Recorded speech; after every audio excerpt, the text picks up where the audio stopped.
This question is from GATE 2015 Mechanical Engineering paper set 3, question number 3.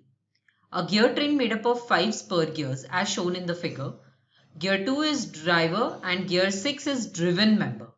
N2, N3, N4, N5 and N6 represent the number of teeth on gears 2, 3, 4, 5, 6 respectively. The gears which act as idler is or are. Let's find out.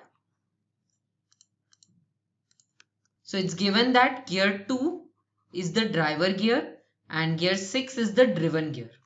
If we have to find the ratio between the frequencies of gear 2 and gear 6, we will have omega 2 by omega 6, which is nothing but the velocity ratio of the gear train, which will be equal to, we can write this as omega 2 upon. The gear that is connected to omega 2 is gear 3. So omega 2 by omega 3 into omega 3 by omega 5. And then fifth gear is connected to sixth one. So we have omega 5 by omega 6. Now 3 and 4 are connected to the same shaft and therefore they will have the same angular frequency. So we can replace omega 3 by omega 4.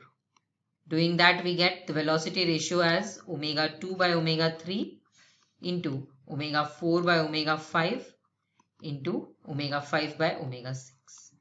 Now, as per the relationship between circular frequency and number of teeth, we can replace these frequency ratios with teeth ratio. So, this first ratio will be N3 by N2.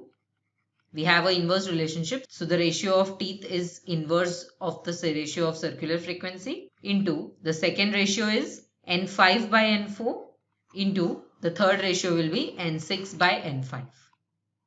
Simplifying this, we have frequency ratio omega 2 by omega 6 will be N3 N6 upon N2 N4 because N5 by N5 is 1. Now this velocity ratio doesn't include number of teeth on gear 5 and therefore gear 5 will be the idler gear. Idler gear is actually nothing but the gear that is used to only change the direction of the gear train and it does not change the velocity ratio or the torque. So as its teeth are not a part of the velocity ratio, they are not going to change this velocity ratio value and therefore gear 5 is idle. All other gears 2, 4, 3 and 6 in this gear train except 5 has their number of teeth involved in the velocity ratio. So they are going to affect the velocity ratio and therefore we have only one gear which is idler, gear 5. Let's go back and mark the correct option. We see only 5 is given in option C. It's correct. To learn more about gear trains, you can refer to the NPTEL video lecture 5 tutorial from the course Gear and Gear Unit Design, Theory and Practice. The course is by Professor Ratindranath Methi. He is from Department of Mechanical Engineering of IIT Kharagpur. I hope this solution will help you clear your doubt. Thank you.